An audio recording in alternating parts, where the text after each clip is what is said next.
All right, so I'm Val and I'm here with Alexi Panos. What's up? And super excited to be here. Thank you so much for taking the time. Of course. Like, especially after last weekend, I can't imagine how all the work that you guys are doing and it's a lot. And, yeah. It's a lot. We basically kicked this dude's ass this past weekend in our, 2 weekends in a row. Yeah, it feels It feels like a year that we spent together. It did. Like, yesterday I was in my bed and I was like, I feel like I just woke up from like a heavy LSD trip that lasted like weeks, and I'm like, oh shit, what is... Like, where am I? Yeah, what's happening? Like I forgot who I was for that time, like, because we try on so many different things, and that's really amazing. Yeah. And one of the things, which is why I wanted to talk with you about like trauma, is that when I did like the bridge experience with you guys the first time, what really stood out to me was how we dealt with like past traumas. Yeah. And that was when I really like I felt like something changed inside and was like a burden off my shoulders, and also at that time probably the most terrifying exercise.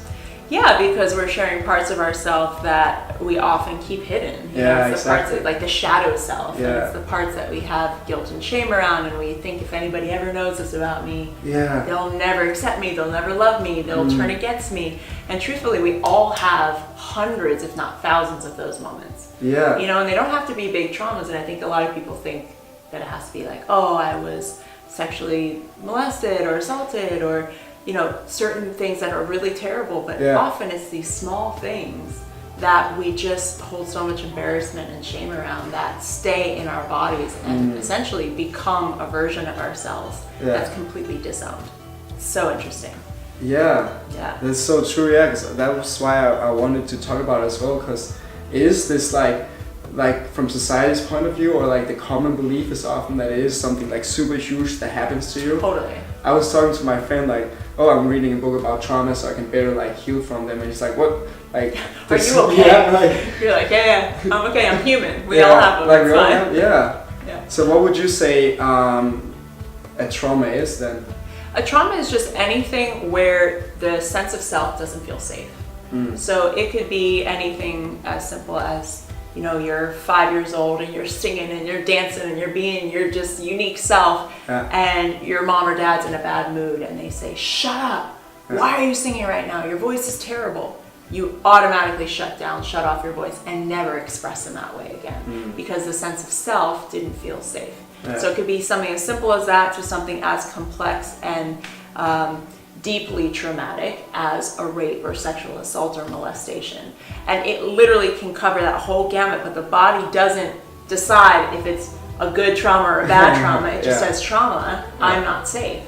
So if the body says I'm not safe, then we start putting on all these identities and masks to cover ourselves up so that we can be safe in the world. Yeah, exactly. Because that's one other thing, is that once I start looking into traumas, I'm like, holy shit, like large portion of how I would view myself, or what I call my identity of who I am, it's pretty much due to the traumas that I was like experiencing growing up. Totally. And it's like, what the fuck, like... Because then you go, when you really start doing this work, you start going, who am I actually underneath that? Like, if I could actually heal that and uproot that and face off with it, what would be underneath? And that's what we play with in Extreme Leadership, is like, well, what's underneath all of that? Like, who's the expression of you that's never been hurt, harmed, or endangered? Yeah, exactly. Yeah, which is why you're like, oh my god, I woke up from an LSD trip. Like, who the fuck am I? Like, what's happening? Well, what's my name? Valdemar? Okay, I'm here. Yeah. I love it. Yeah, so that good. was so intense. So similar, like, because it's so much of our personality. And so even like, when I was thinking, like, even like the parts of me that I actually genuinely like, it's also coming from some of those traumas, because it was like something that I developed to survive that situation. Like, if my mom told me that I had to be kind to others, and I was like feeling so much shame around being angry or upset with others, then I started being more conscious about like how I was showing up if I was being kind, so I could survive that, so I could make sure that my mom would still like love me. Exactly, because if your mom doesn't love you, then you're not safe. Yeah, and it's so interesting, because there are parts of ourselves and our identity that we begin to fall in love with. It's like, oh, I'm charismatic, I'm driven, I'm all these things, and then when you really start doing this work, you're like, holy shit, all of it is a mask. Even my good qualities, you know, and it's true. You know, the mask often covers the shadow, and they both live together. So perfect example of that is like charming and charismatic, which is the mask, covers the shadow of insecure, you know, or driven and ambitious covers the shadow of I'm not worthy unless I'm producing. And it's like our good qualities tend to mask our shadow side. So it's really interesting to play in both and recognize they both live together.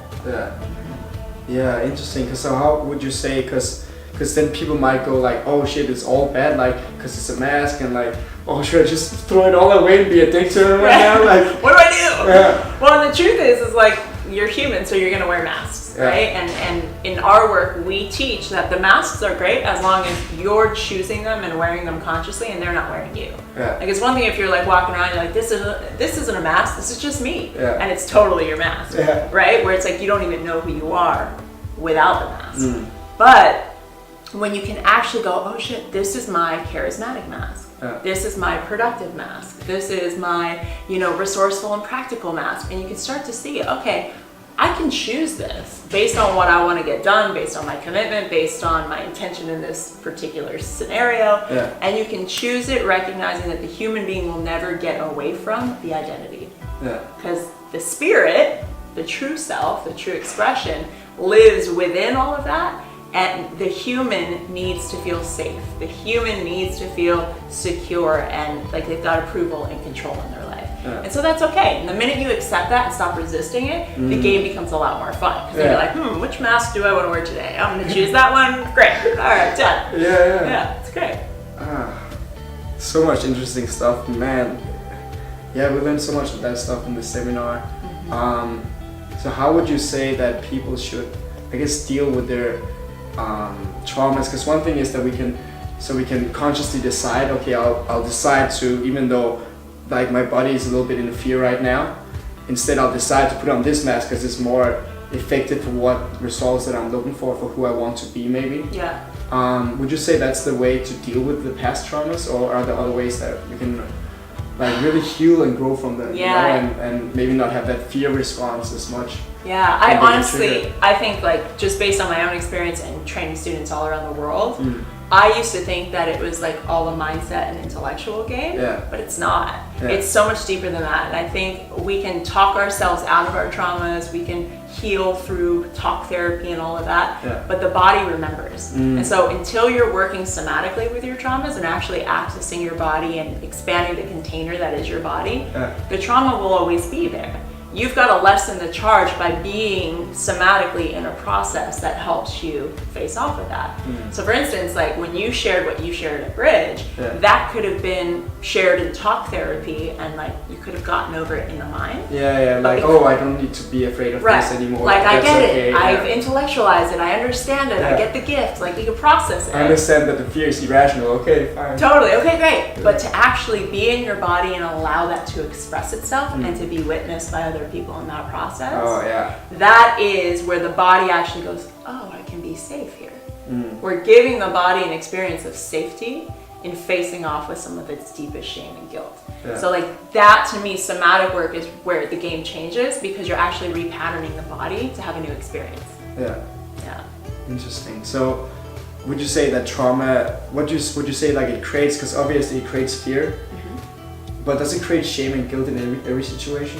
For the most part. So guilt is like I've done something to you, and shame is something was done to me that I feel shameful about. Like I'm not good because something's been done to me, versus guilt is I'm not good because I've done something to someone. Interesting, okay. So it's ultimately you're looking at that when you're in relation to anybody. Right? Because if you're dealing with another being, it's either something I've done to you or something you've done to me. Shame and guilt. Okay. Yeah, because I heard a different variation of it where it's like, okay, shame is I'm bad, and guilt is, okay, I've done something bad, but it's not as much caught up in like who I am necessarily. Yeah, totally. And it's kind of the same thing. It's just shame is like who I am at my core is not enough. It's bad, it's dirty, it's unworthy. Where shame is like I've done something, or guilt is I've done something. Yeah, exactly. So what would you say, like, because people can go to workshops and do somatic release exercises, what would you say is something that maybe like the normal person can do maybe just by themselves to kind of work towards like healing it? Yeah, I would say the biggest thing is look at that which you judge in others. Like that for me has been one of my greatest teachers, because anytime I find myself in judgment of somebody else, it's often a part of my shadowed self, the part of myself that I feel shame or guilt around that I've been hiding, that I've been like stuffing under the bed and like locking in the basement. And so I'm projecting out at that person because I'm not owning that within myself. Yeah. So that's where I find a lot of my juice and my magic is in my own judgments towards others. Yeah, it's so true. Such a frustrating thing. So Like frustrating. You're like, you're so annoying. And Damn then you're like, it. oh shit, I had to look at myself now. This is a reflection of me. Parts of myself I'm disowning. Totally. Yeah, it's so funny. Okay, so with fear, because let's say we have a trauma, right? And we have like often when it gets triggered, there's fear showing up. But fear is not necessarily like caught up with traumas, because I could be afraid like of a tiger, but I might not have a like direct trauma of a tiger attacking me. Yeah. No, fear can be totally separate from it. I think it's definitely a part of trauma, and I think the part where fear is really attached is in what's going to happen when someone finds out. You know, like that's the deepest fear. Like, will I still be accepted? Because we're tribal beings, and our survival genetically was based on, hey, do you accept me into the tribe? If you do, then I'm safe. Yeah. If you don't, then I'm ostracized and I'll get eaten by a lion, right? So social acceptance, I think, is the deepest fear that we all have, whether we're dealing with traumas or not. It's why most people who are like, I want to start a YouTube channel, never do it, because they're afraid that they won't be accepted. You know, it's why people who have all these big dreams don't do it, because they're afraid that they won't be accepted. So I think that's like the deepest fear of humanity is social acceptance. So that's also one of the most powerful ones to like challenge. Yeah, and play with. Like, what would my life look like if I didn't give a fuck? Like, if I just like showed up and was like, here I am, here's what I'm gonna do, I'm gonna try this, I'm gonna play with that, and like, who cares what you think, because I'm honoring me and my unique expression. And that's changing moment to moment, so it's not steady. And a lot of people want to lock us in a box and say, well, you weren't that person last year. It's like, well, of course I wasn't. Like, I'm growing, I'm evolving, and everything is, all of nature is. Yeah, constantly changing, constantly. Yeah, so we get to honor that, and moment by moment, just going, what's alive for me right now, and what is my most honest and authentic communication and expression in this moment.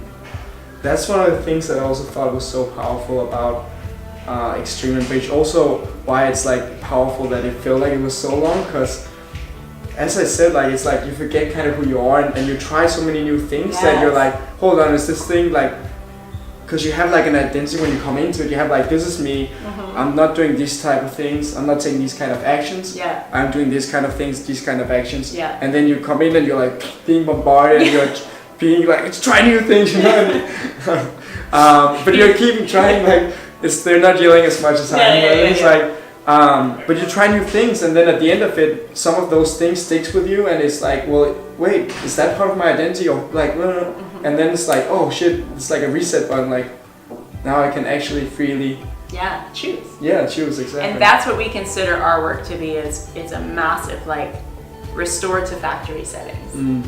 You know, where it's like all the programming and all the downloads and all the things that you've been just taking up space in your storage, we're just restoring to factory settings. Like, who were you before all of that? And now with that new interface that has so much room, what do you want to choose? What do you want to create for yourself? What do you want to play with? How do you want to choose to wear the mask based on what you're up to in life? So powerful. So good. So good. Do it. It's an ego annihilation, but it's so good. It really is. Yeah. It really is. And a lot of people, we get so many Extreme. people that tell us, especially Extreme.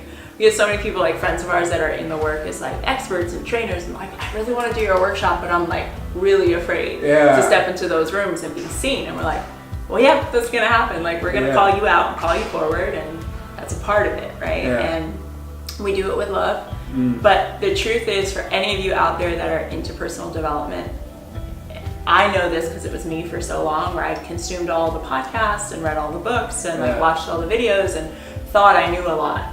And it's not until you get in the game of that work and actually see what sticks and actually see how you show up when the pressure's on. Because you can know it intellectually, but if you're not embodying that knowledge, it's not wisdom. It's just information. Right? Like develop the capacity to actually be that person. Totally. And take that in, and that's what I love as well. Like, you know, you can go to Tony Robbins seminars, and as you said, like just consume. Yeah. And that's not really possible in the same way with you guys, because No. you get fucking, you know. We've got a mirror the whole time. Yeah, Like, you can get see called yourself? out. Yeah. Yeah. And And that's so- the best way to actually see, because the truth is, and I love Tony, right? I love Tony, but at Tony's seminars, nobody's actually seeing what I do, because I'm just taking notes. Yeah. And then whatever I do in my life is whatever I do in my life. Yeah. But we have you in the game in real time with coaches, and like you can't hide in our rooms. Yeah. So you are being watched at all times to see what actually shows up, not what you're trying to control shows up, which is what most of us do all over our lives. We're very controlled. I'm gonna show up this way here. I'm gonna be this type of person here. Online, my persona's gonna be this. Yeah. Versus like, but who are you actually? Yeah. Especially when the pressure's on. Yeah. Yeah. It's really good stuff. So good. So juicy. I'm like, I should do one of these each year, like You just to, Yeah. to get back. Like, We have a it's lot like- of people that come back and do extreme again, especially because Yeah. you kind of like leave extreme and you're like, oh, okay, I feel like I have a new container, and then you start playing in life with that container. You're like, okay, I'm creating differently now. Interesting, I'm showing up differently. Then it's like, okay, now where's my edge in that? Yeah. And then come play again. Yeah, and and see then how it's you like, show okay, up. what's the new age? What's Yes. the new? Yeah. Which is good. It's so empowering as well. The community is insane. So good. We have like the best people that come to our trainings. Yeah. Yeah, I'm partial though, but I totally believe that. I love our Because people. you fall in love with all the students as well. For like, real. Because we spend, it's not that, it's not like we're spending so much time. It's 5 days over the Yeah. course of 2 And, trainings. like the days are really intense as well, to be fair. Really intense, and we're seeing parts of the self Yeah. that are usually never shown to anybody. Mm. So we really get to know our students, and Yeah. it's so amazing. So we fall in love every weekend that we do it. It's like, oh, it's so good. Yeah. Yeah, thank you so much for it. Oh, of course. Pleasure, honor, privilege. It's like, I truly feel like it's a gift that I get to do this work and like be a part of it. Because I know it's going to outlive us, but it's like that I get to be a part of it and witness what happens in those rooms. Yeah, it's pretty a really awesome. unique experience. Yeah, Yeah. for sure. Thank you. Thank you. So anyone watching, please share like comments or let us know like if you had any traumas that you've dealt with and how those you recognize how those affected your life maybe, or affected the decisions and ways that you showed up in life.